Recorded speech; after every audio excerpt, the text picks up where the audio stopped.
Hello friends, welcome to DelSoka. My name is Delali Frank and this is News Daily where I serve you with all the major trending news in the last few hours. In today's edition, we're going to talk about Kwesi Appiah and his backroom staff who has been unveiled by the Sudanese national team and their immediate tasks and what they have to do. We're going to go into details of that particular contract. We're also going to talk about the Black Stars who have two friendly games coming up. I have all the details for you where the Black Stars are going to do their training, the matches, the time in local time, and any other thing that you also need to know. We also come back home and talk about the Ghana Football Association, where the executive council members has been officially sworn in. That means their work has officially started. And we're also going to talk about the vice president who has been re-elected into position. We're going to wrap up with all the results and the updates so far as the Ghana Premier League is also concerned. If it's your first time, as usual, please hit on the subscription button and let's build this community together. Leave a comment in the comment section and I'm going to give you a shout out in my next video. If you are done with all these things, then let's go straight into today's video.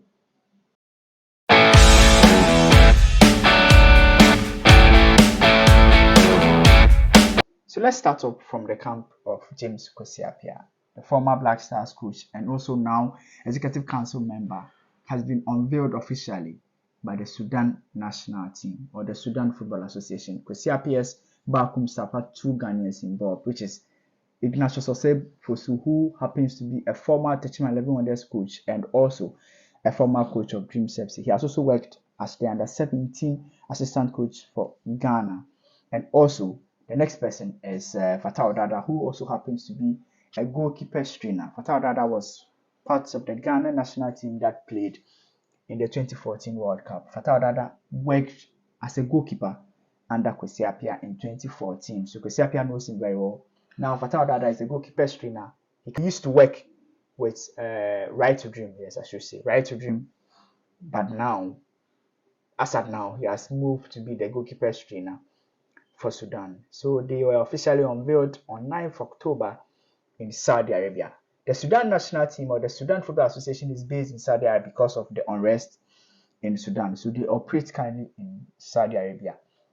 And Kwesi Appiah, Ignatius Fosu, and then Fatah Dada have officially moved to Saudi Arabia and they've been confirmed. They have two friendly games that they are going to play and also they have two qualifiers that they need to play as far as the World Cup is concerned. We are hoping that Kwesi Appiah and then Fatah Dada will be able to do a brilliant job. The details of their contracts hasn't come out yet, but we understand that Kwesi Appiah will be making around $500,000 a month, which is quite a huge sums of money for the former Ghanaian coach. So we are all happy for him, and I like the fact that he went with some Ghanaian coaches to get them, developed, let them to understand. Kwesi Appiah is one coach that if these coaches work very hard under him, they are going to learn a lot. Kwesi Appiah also happens to be the executive council member of the Football Association. So they have two international assignments, which is they play against Togo and then DR Congo for the World Cup qualifiers. They are very confident that Kwesi Appiah and Ignatius Fosu and then Fatah Dada will do a brilliant job. I spoke with Fatah Dada earlier on and he confirmed to me that their work basically starts this week. So basically they've started work already and they are working towards. I've worked closely with Fatah Dada and then Ignatius, and I wish them the best of luck. It's quite an exciting news, and as I said, we wish them the best of luck. Let's move to the next one and talk about the Black Stars friendly game. So I'm sure you know, at this point, you know that Ghana has two international friendly matches that they're going to play in the US. One is against Mexico, and the other one is against the United States of America. All those games are going to be played in the United States, if you may know. So the first one will be that Ghana will be playing against Mexico, and then after that we'll play against USA as well. So the good news is that the friendly game has been confirmed recently. The head coach, who is Chris Hughton and then George Patton, were in US to inspect where the Black Stars will be holding their training and then where they will also be camping and training for those friendly games. We expect that. I understand that Ghana, the players will be coming to Ghana. Will be moving directly to the US because it doesn't make economical sense to let someone in England fly to Ghana and now go back to the US. I'm sure it's the technical team that are locally based that will move and join them there. So the friendly game will start on the first one will be played on Saturday, which is 14th October at the Bank of America Stadium. It's going to be played 8:30 p.m. American time, which is 12:30 p.m. Ghana time. So you have to know that's 12:30 p.m. Ghana time, which is 12:30 p.m. Ghana time. That is the time that the game is going to be played. And then on Tuesday, October 17th, that's like few days after that, the next game is going to be played at the Goodest Park. Yeah, that's where they're going to play the next game, which is also going to happen at 8:30 p.m. American time. It's going to happen, and that's also going to be 12 p.m. Ghana time. So keep it in mind. It's Saturday, October 14th, that is Ghana against Mexico, 12:30 p.m. Ghana time. And then Tuesday, October 17th, which is going to be 12:30 p.m. Ghana time. Let me know what you think in the comment section. These are two huge international friendly games that will test our team, like top level international friendly games, which is good. It's good to get your national team play that kind of friendly matches, and we are all wishing them the best of luck. So let's go into the political side of Ghana football. That is, the new elected members of the Ghana Football Association Executive Council has officially assumed their roles, taking their oath of office during the swearing ceremony held on Monday, October 9, 2023.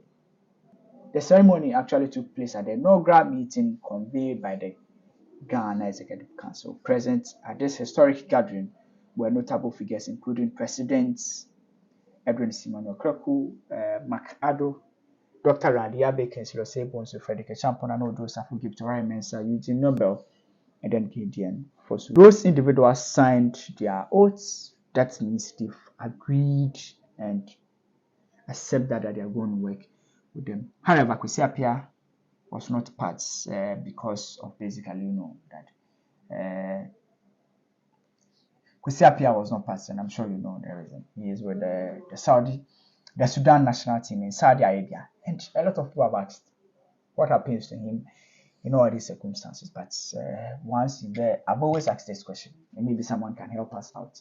I've always asked that: is the Executive Council Committee a permanent job? Others have also said that once Kwesi Appiah is working directly in football, some way be. But Randy Abbey works with other people. Like the Executive Council, as I've always said, it's not a full-time job. So maybe Kwesi Appiah has the right to do other jobs so far as doing football is concerned. So let's wrap up with the Ghana Premier League. And I have some few updates and results for you from Match Day 4. Match Day 4 was an exciting one with less goals ideally, because Dreams FC played with Accra House of Folk. House of Folk hosted Dreams FC at the Accra Sports Stadium, and the game ended 0-0. In a game that House of Folk head coach was pretty much not happy about the performance of his set. He basically said on live post-match that he doesn't have strikers. His players are not good enough, and he's not happy. House of Folk currently don't even find themselves well positioned. At the Dr. Kwame Che complex, Nations FC drew 1-1 at home in a game that Legon Cities scored the first goal, and the Nations FC came from behind to score. In that same game, their head coach, Nations FC head coach, is not happy with his side and their ability not to score goals. He said they created so many chances and they failed to score. Kaila United also played a 0-0 draw with Accra Great Olympics at the Aliu Mahama Sports Stadium. Instrataman happens to be the first team to pick a win in this that I've mentioned to you. Instrataman beat Samatex by 1-0. I've always said that Instrataman should be a team that we should look out for because of the kind of recruitment they've made and their head coach, which is Maxwell Kunedu. Bibiani Gold Stars, a team that knows how to pick points at home. They beat Rotama United by 3-0 at home, and House of Lions played a 0-0 draw with both Akatano. House of Lions are picking so many draws that I am worried for them. They are unbeaten yet, but still struggle to pick points at home. They've played 2 home games and they are yet to win any of them. That is not good for a Premier League club if you want to survive in the domestic league. Folk, Kumasi Asante Kotoko also played away from home, played against Accra Lions, and at the end, Folk, Kumasi Asante Kotoko, I should say, managed to pick a late win that defined their season. They really needed this particular point to bring them back into their winning ways. Let's go and talk about the league table as it looks now. So the league table on top is Bofakwatano with 8 points. Lagos Cities plays second with 7 points. Isuataman sits. Isuataman plays third with 6 points. FC Samatex fourth with 6 points. Bien Gold Stars fifth with 6 points. Ediana Stars is sixth with 6 points. Let me look at Kumasi Asante Kotoko is played 10th with 5 points. Nation FC is 11th with 4 points. Pando Hearts of Lions is 12th with 4 points. Nations FC have 1 game to play. Isuataman same as Isuataman FC. Mediama 14th with 3 points. Dreams FC 13th with 3 points. On the bottom, we have Accra Hearts of Folk with 16, who is 16th in the relegation zone with only 4 points. Royal Tamale United 17th with 4 points. Then Bichim United, 18th with 3 points. Bichim United, no wonder their fans were not happy when they played some game at home. Bichim United, I don't remember the last time I saw Bichim United in this position, because they are a title winning team, or a team that fights for the title. So that's all for today. If it's your first time, as usual, please hit on the subscription button, but let me know what you think in the comment section. We talked about the Black Stars friendly game, we talked about Kwesi Appiah and their new job to do. We also talked about the Ghana Premier League and then their results. My name is Dadali Frank. Until we meet again, bye bye for now.